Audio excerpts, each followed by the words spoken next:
Caros amigos e amigas da Associação Regina Fidei, meu nome é Odair Gutierrez e esse é o programa Padre Pio.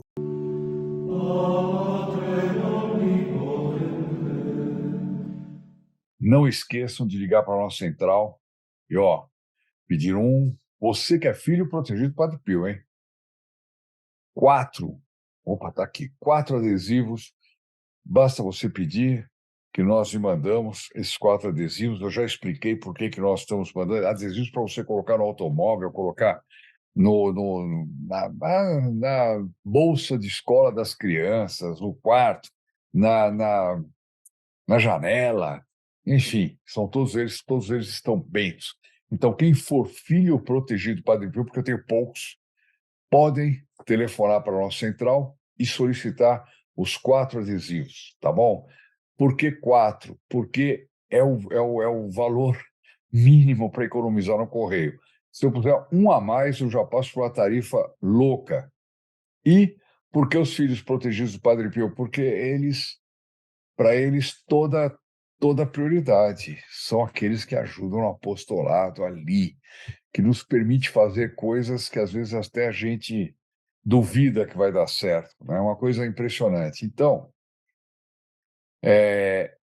para os que não são filhos protegidos do Padre Pio, pode ligar para pedir o livrinho que nós estamos distribuindo, esse livrinho ainda espetacular aqui que nós estamos distribuindo, né? E já aproveita para pedir o adesivo. Um adesivo para cada um, pelo menos, eu tenho, junto com o livrinho, tá bom? E eu vou ler uma história muito, muito bonita de um padre Jean-Marie Benjamin. Ele é um francês e ele teve um intenso e inesquecível encontro com o Padre Pio de Pietrelcina na década de 60, ou seja, muito próximo da morte do Padre Pio, que foi em 1968. Depois dessa ocasião que marcou sua vida para sempre, ele deixou de ser músico de cabaré para tornar-se sacerdote. Meu Deus do céu, músico de cabaré, cabaré nunca foi um lugar decente, mas eu imagino que na década de 60 ele estava muito mais indecente do que poderia estar no século XIX, né? Mas enfim, então era uma barbaridade. Bom, em 1968, Benjamin tinha pouco mais de 20 anos, levava uma vida libertina em Paris e trabalhava como músico em um cabaré. Perdão, eu li errado. Aos 20 anos, tá ok? Bom, queria dedicar-se totalmente à música. Naquela época já tinha gravado 2 discos e estava compondo sua primeira sinfonia. Não imagino que fosse música sacra. Um dia, conforme contou a ACI Stampa, agência italiana do grupo ACI, foi jantar na casa de um amigo e na biblioteca encontrou um livro sobre o Padre Pio. Recordou que ao ver a foto do Frei na capa, esta atraiu seu olhar. É como se o Padre Pio olhou para cá e eu te pego. Quanta gente não entra assim no nosso grupo, quanta gente não entra assim no nosso canal. O Padre Pio vai lá e pega. A pessoa nem sabe quem é o Padre Pio, nunca ouviu falar do Padre Pio. E de repente fica um devoto do Padre Pio espetacular e divulga e compartilha e trabalha e ajuda no apostolado. É maravilhoso, nós estamos no começo de uma imensa graça que o Padre Pio está obtendo para o Brasil. Não esqueça do que eu estou falando, até porque esse vídeo vai ficar eternamente aqui na internet e eu espero que daqui uns bons tempos vocês assistam esse vídeo e falem: caramba, que coisa impressionante, o Padre Pio realmente fez um milagre. Bom, pediu o livro emprestado, então ele viu a capa do livro, se interessou, pediu o livro emprestado e leu em uma noite e decidiu ir a San Giovanni Rotondo, na Itália. Quando chegou à cidade, conheceu da hospedagem em Marco. Ali está cheio de hospedagenzinhas pequenas, etc. Algumas até famosas do tempo ainda do Padre Pio, né? Conheceu um professor de literatura que também queria ver o Padre Pio. Este lhe aconselhou que, se queria confessar-se com o frade Capuchinho, devia ir à missa das 5 horas e conseguir uma entrada. Também lhe comentou que não era bem entrada, era conseguir uma senha para se confessar, né? Também lhe comentou que já não confessava os estrangeiros, mas o animou para que tentasse. Ele falava francês, o Benjamin seria. E no dia seguinte, Benjamin foi à missa, recordou que o Padre Pio estava em uma cadeira de rodas, muito idoso e encolhido pela dor dos estigmas. E apesar disso, todos o olhavam com admiração, a emoção era grande. Faltava pouco tempo para ele morrer, né? Como nós vamos ver aqui, o Padre Pio já estava no fim da sua vida. Que tremendo para todos aquela gente que ia a São Giovanni Rotondo, para os filhos espirituais, de repente ficarem sem o Padre Pio, né? Como era necessário para quem era filho do Padre Pio ser fiel ao quê? Aos ensinamentos do Padre Pio, continuamente, porque senão se desagregavam. E essa era a forma de se manterem unidos. Era compartilhando, relembrando, conversando sobre os ensinamentos do Padre Pio. Era o único jeito de continuar unidos. Imagina o dia da morte do Padre Pio, que tremendo. Bom, mas não é disso que nós estamos falando. Nós estamos falando então que o Benjamin estava lá, entrou na missa e ficou encantado. No momento da consagração, era impossível se descrever. Quantas vezes a gente já leu isso aqui? Não há palavras nem expressões para dizer com exatidão o que estava acontecendo, porque, além disso, os pássaros que estavam nas janelas do templo permaneciam em silêncio. Eu estou rindo porque é o seguinte, não há missa. Vocês podem observar isso aí, não há missa que quando chega na hora solene da consagração, uma criança não começa a chorar. Aquele barulho. E o padre, ou durante um sermão. Eu tenho uma igreja que eu frequento, que ao lado tem uma família com vários cachorros. Os cachorros estão em silêncio a missa inteira. Quando chega na hora da consagração, eles começam a latir, fazer uma balbúrdia. Na hora da homilia também, uma balbúrdia, etc, etc. Com o Padre Pio, nem os passarinhos piavam. Ficavam todos quietinhos lá, né? É impressionante. Bom, Benjamin não conseguiu a senha, mas Marco lhe entregou a sua, que já não usaria. Entretanto, o Frei dos Estigmas não atendeu confissões durante os 3 dias seguintes, porque estava muito cansado de mal de saúde. O Padre Pio já estava agonizando, meu Deus, imagina o que era aquilo, né? Agonizando. No domingo, dia 8 de março, veja bem, o Padre Pio foi falecer no dia 23 de setembro desse mesmo ano. Então imagina o estado que ele estaria em março. Quando abriram a porta da igreja, Benjamin correu e sentou-se na primeira fila para a confissão. Quando chegou a sua vez, o Padre Pio lhe perguntou lentamente, como se soubesse que ele não entendia italiano. O Padre Pio nunca tinha visto ele. Há quanto tempo você não se confessa? Perguntou bem devagar. Benjamin lhe contou sua história em francês. O sacerdote repetiu a pergunta e ele respondeu que não recordava, não lembrava. Quando ele tinha, quer dizer, não é que ele não estava entendendo, mas ele não conseguia lembrar quando é que tinha sido feita a última confissão.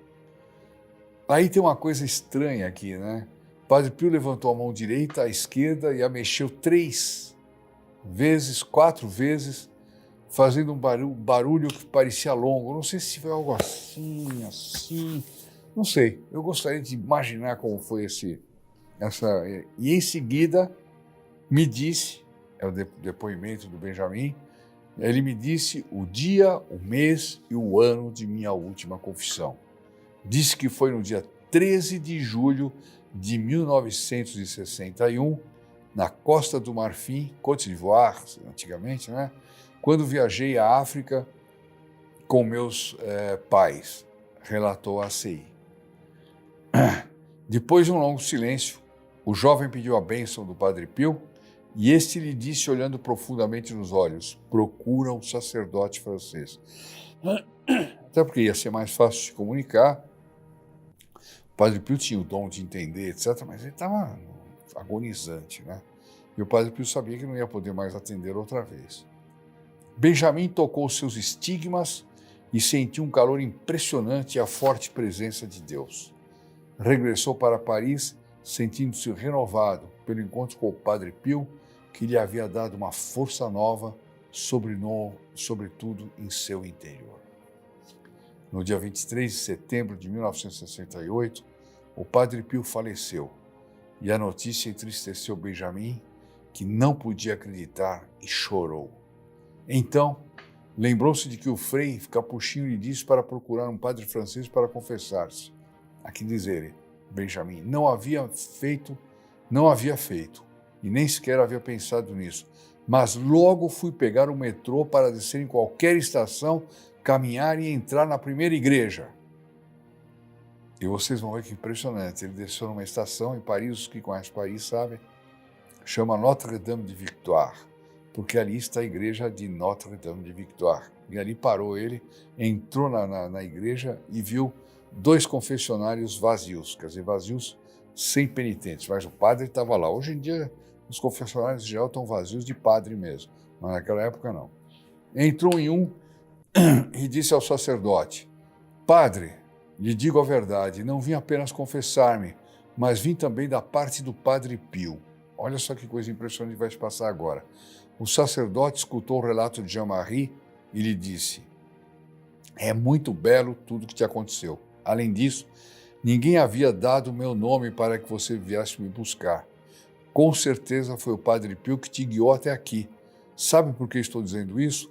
Porque eu sou o Padre Réveillac, responsável da coleta de recursos na França para a Casa do Alívio do Sofrimento, como se chama o Hospital do Padre Pio. Quer dizer, o Hospital do Padre Pio recebia doações do mundo inteiro, o responsável por essas doações na França era o Padre Réveillac. Né? Além disso, disse o padre, há 30 anos que eu vou 2 vezes a San Giovanni Rotondo e visito o Padre Pio. Olha só, o Padre Pio, primeiro disse para o rapaz, procure um padre francês, depois deu um jeito do rapaz cair na igreja daquele padre que era um discípulo dele, né? Uma coisa fantástica. O Padre Réveillac se tornou diretor espiritual de Jean-Marie Benjamin e o ajudou a crescer na fé e na vida espiritual. O jovem sentiu chamado ao sacerdócio, mas o presbítero lhe disse que devia esperar, porque sua vocação ainda não havia amadurecido. Imagina, né? A resposta foi dura, disse o Jean-Baptiste Benjamin, mas com o tempo entendi que o Padre Réveillac tinha razão. Não sabia se poderia mudar o meu estilo de vida imediatamente. Ele devia ter uma vida de boêmio, de cantor, de músico, né? Imagina, sair dessa vida e se tornar sacerdote, monge, sei lá o quê, né?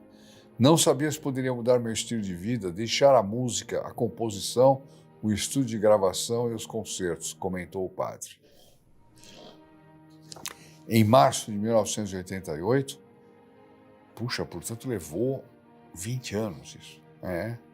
Em março de 1988, deixou seus trabalhos e retornou a San Giovanni Rotondo e ali tomou a decisão de ser padre. Foi ordenado em 26 de outubro de 1991, portanto deve estar vivo ainda.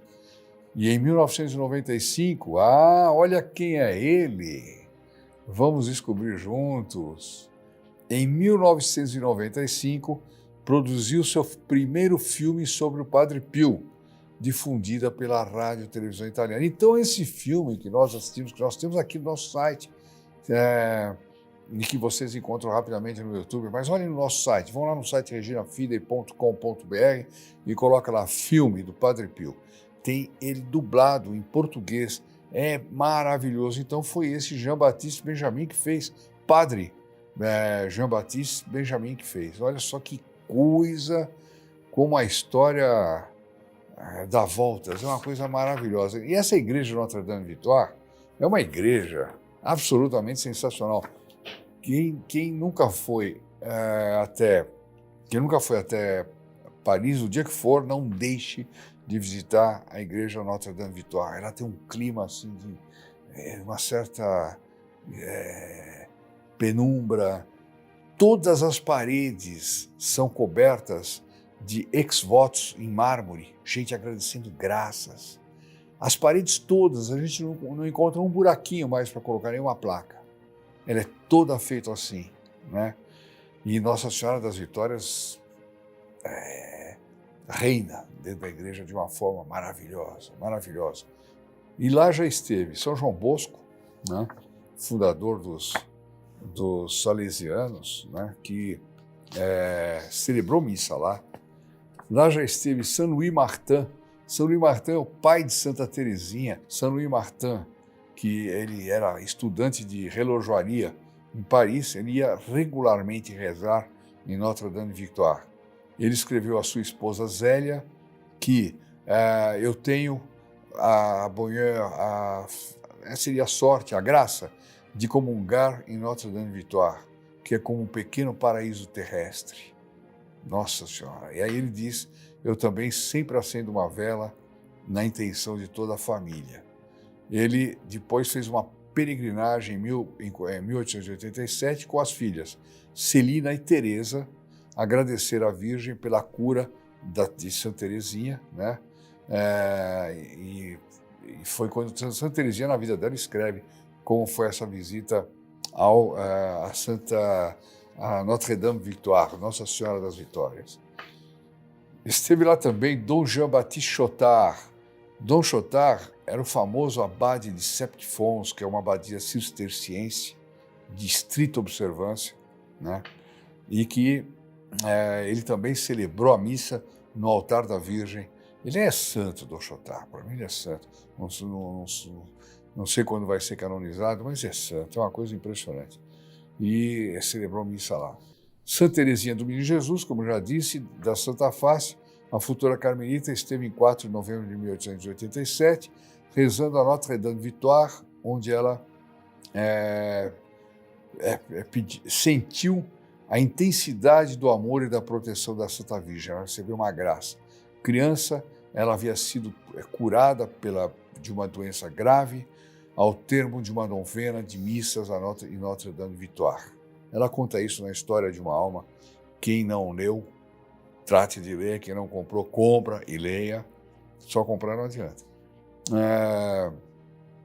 Então, ela fala nos manuscritos dela, maravilha que era Notre-Dame-Victoire. E ainda é. Mudaram um pouquinho, ela já não é tão... Eu já peguei Notre-Dame-Victoire mais ou menos por volta dos anos 80, e era a coisa mais maravilhosa, era o lugar que eu mais adorava ir comungar, rezar meu texto, era uma coisa assim fantástica. Eu morei um tempo em Paris, então era uma coisa fantástica. E, voltando agora recentemente, eu vi que algo da penumbra perdeu, eles mudaram algumas posições dos bancos, enfim, mas ainda tem a bênção de Notre-Dame-Victoire. Quem esteve lá também foi o cura d'Ars, São João Batista Vianney, né, que se inscreveu na confraria de Nossa Senhora das Vitórias desde os primeiros anos da sua fundação, né? Quem esteve lá também foi Santo Marcelino Champagnat, Saint Marcelin Champagnat, fundador dos Irmãos Maristas, também esteve lá em 1839. Também esteve lá Dom Prosper Guéranger, que também é outro santo, é uma coisa fantástica. Ele é restaurador da abadia de Solesmes e da Ordem Beneditina na França. Imagina esse homem. Esteve lá na época, em 1805. Aliás, eu não falei das datas dos outros, mas é tudo mais ou menos nessa época. Esteve lá também Santo Antônio Maria Claret, ou Claret, como dizem os espanhóis, que era da Catalunha, na Espanha, que foi ordenado arcebispo de Cuba. Aliás, foi expulso de Cuba, fizeram uma tal perseguição contra ele, que ele fez uma profecia de que Cuba ia sofrer um grande castigo, e aí está. Há 60 anos, mais 60 e tantos anos que Cuba está sob o tacão comunista, com as pessoas sofrendo, fome, assassinatos, insegurança, gente sendo presa por discordar do governo, falta de liberdade total, tudo velho, caindo aos pedaços e fronteiras fechadas, né? É isso aí. Santo Antônio Maria Claret, ele disse que ia acontecer isso. Pode ter sido até castigo por causa dessa expulsão dele, por que não? São Pedro, esteve aí também São Pedro Julião Aimar. São Pedro Julião Aimar é um dos grandes devotos do Santíssimo Sacramento. As obras dele são obras de um fogo a respeito do Santíssimo Sacramento absolutamente fantástico. Tem que tomar cuidado com o tempo aqui. Ele também foi fundador da Congregação dos Padres do Santíssimo Sacramento. Eu estive na igreja dele lá em Paris e é um lugar também onde está o corpo dele, fantástico. São Pedro Julião, se vocês lerem qualquer coisa de São Pedro Julião Aimar sobre o Santíssimo Sacramento, dá uma vontade de comungar, uma coisa assim fenomenal. Bom, como eu juro, o que está dizendo aqui? Não, eu estou dizendo... não, São Pedro Julião Aimar. E esteve lá o Santo Padre Pio. Olha só, o Santo Padre Pio é um caso misterioso. Não se sabe se o Padre Pio foi a Notre-Dame-Victoire, nem se ele a conheceu diretamente, o santuário, mas uma pequena estátua de Notre-Dame-Victoire se encontrava em cima de sua mesa em São Giovanni Rotondo. Alguns dizem que ele esteve lá por bilocação, como aliás ele esteve durante a canonização de Santa Teresinha do Menino Jesus. Ele esteve presente na Praça de São Pedro, foi visto por muitas pessoas durante a canonização de Santa Teresinha do Menino Jesus. Por que ele não poderá ter ido a Notre-Dame-Victoire? E esteve lá também o poeta Georges Bernanos, quer dizer, quem levou, esse é quem escreveu o Diálogo das Carmelitas, que é um filme magnífico, espetacular, do martírio, né, de 21 carmelitas, eu creio, ou 40, eu agora estou na dúvida nesse número, durante a Revolução Francesa. Né, elas foram guilhotinadas em praça pública e o Georges Bernanos, que era um grande poeta, ele escreveu a história, o texto, né, que descreve o martírio das Carmelitas, e também ele ia muito rezar em Notre-Dame-Victoire, e diz que lá, se a gente procurar, tem aqui até o número, o ex-voto número 19312, porque todas as placas de mármore têm número, né? Mas eu não sei onde é que vai encontrar isso, porque não está em ordem numérica, não. Vai encontrar um ex-voto dele, está situado antes da sacristia. Bom, mesmo assim é difícil. E aí está, Notre-Dame-Victoire, que eu contei, aproveitei para falar de Notre-Dame-Victoire por causa dessa conversão do padre Jean-Baptiste Benjamin seria. E aproveitei, porque com essas coisas nós vamos contando essas histórias que eu acho que para muitos que não conhecem é bom conhecer isso. E para outros vai dar vontade de ir para Paris, para ir a Notre-Dame-Victoire, né? Mas é melhor esperar um pouquinho para que restaurem Notre-Dame, a Catedral de Notre-Dame, e que não cometam nenhuma obra espúria, nojenta, que transfigure Notre-Dame. Caros amigos, vamos agora à nossa Ave Maria, um por todos, todos por um, e fiquemos também com a bênção do Santo Padre Pio. Até a próxima, e que o Santo Padre Pio nos abençoe. Ave Maria, cheia de graça, o Senhor é convosco. Bendita sois vós entre as mulheres, e bendito é o fruto do vosso ventre, Jesus. Santa Maria, Mãe de Deus, rogai por nós, pecadores, agora e na hora da nossa morte. Amém. Em nome do Padre, do Filho e do Espírito Santo, que assim seja. Louvado Jesus Maria e buona giornata.